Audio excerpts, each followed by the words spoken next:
पहले से बन गए थे स्किन के ऊपर, जैसे जल जाता है। रात को सोई थी, सुबह उठी तो सारी स्किन मेरी शोल्डर के साथ भरी हुई।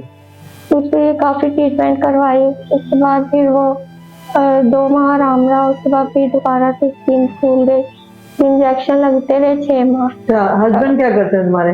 हस्बैंड जॉब भी करते हैं, वो फैक्ट्री में करते थे। उनका मशीन में हाथ आ गया था तो फिर फ्री रहे हैं काफी देर।